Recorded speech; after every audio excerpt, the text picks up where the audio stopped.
There is a quiet pattern that emerges after Americans leave Australia, one that rarely announces itself immediately. It surfaces months later, sometimes years later, in small moments of comparison. Ordinary environments begin to feel louder, schedules tighter, social interactions more transactional. Australia, once experienced as a temporary chapter, starts to occupy a permanent psychological space. The longing is not dramatic, but persistent, shaped less by nostalgia and more by contrast. During their initial time in Australia, Americans often register a sense of familiarity layered with subtle dissonance.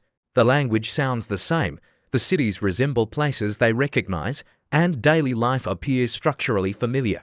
Yet the emotional temperature feels different. Public spaces move at a slower rhythm.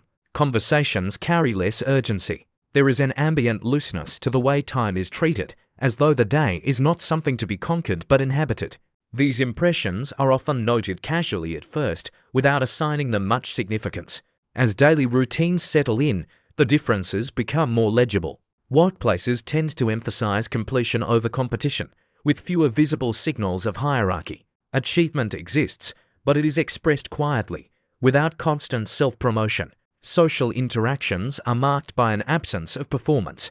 Small talk does not function as a prelude to networking, and ambition is rarely the centerpiece of identity. Americans often sense a reduction in social friction, an environment where expectations feel less sharp-edged. Outside of work, lifestyle patterns reinforce this contrast.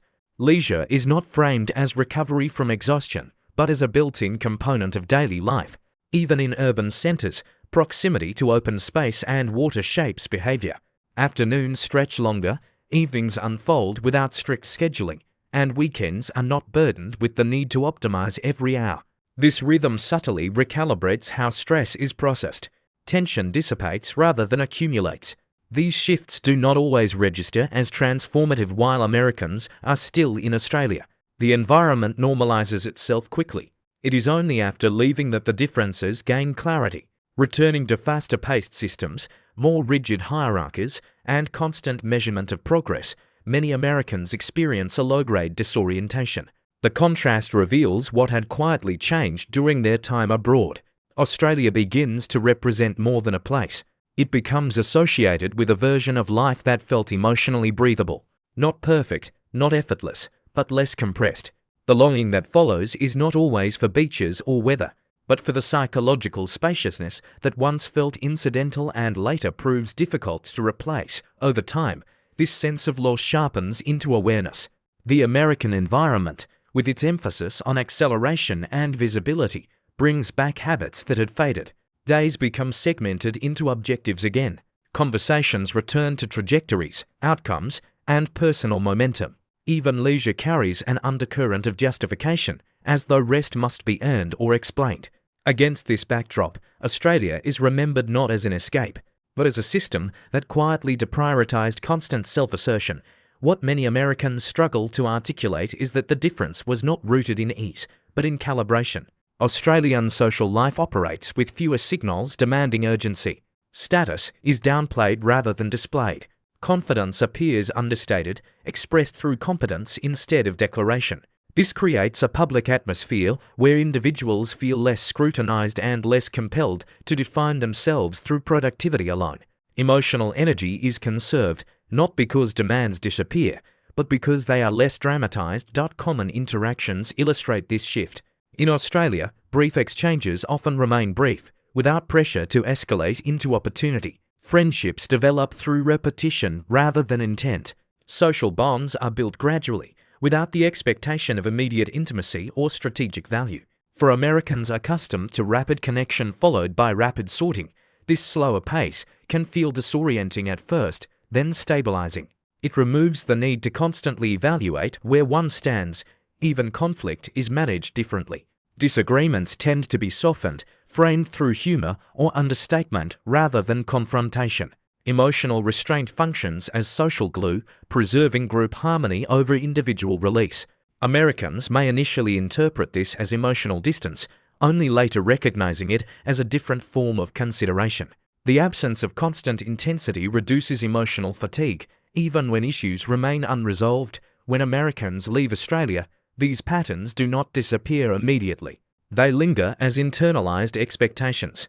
Many find themselves unconsciously seeking the same tonal balance elsewhere: less noise, fewer performative exchanges, more room to exist without explanation. When those conditions are absent, dissatisfaction emerges without a clear object.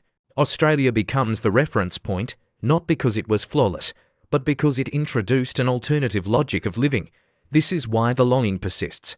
It is not anchored to specific memories, but to a reorientation that quietly occurred.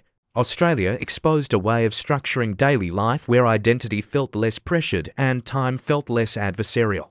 Once that recalibration has happened, returning to environments built on constant forward motion can feel subtly misaligned, as though something essential has been compressed out of experience. The final stage of this longing is rarely dramatic.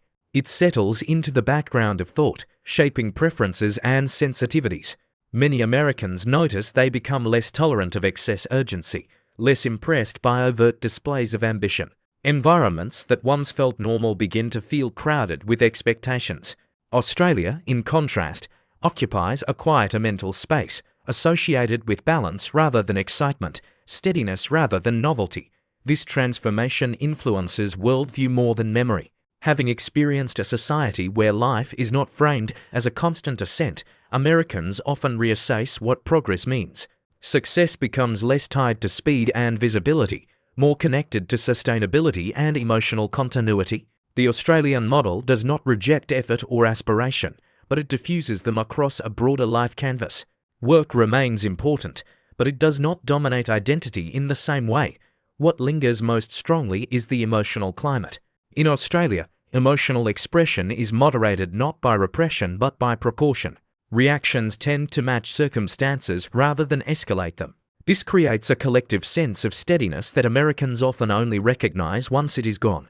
Back in more reactive environments, emotional volume feels amplified, as though every issue demands full intensity. Australia is remembered as a place where not everything required amplification. The longing also reflects a deeper realization that culture shapes inner life as much as external routine. Australians do not appear freer because they have fewer obligations, but because those obligations are embedded within a social framework that values ease as a form of competence. Americans, conditioned to equate intensity with meaning, often find this approach quietly revelatory. It suggests that fulfillment does not always announce itself through effort. In this way, Australia becomes less a destination than a reference. It represents a proof of concept, a lived example that life can function with less friction, less performative pressure, and more emotional margin. For Americans who have experienced it, that knowledge cannot be undone.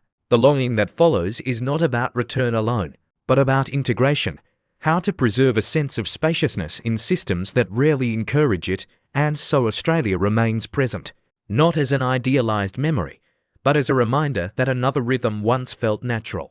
In that awareness lies the quiet tension many Americans carry after leaving, a recognition that what felt ordinary there now feels rare elsewhere, and that once a different way of living is understood, it is difficult to fully let it go.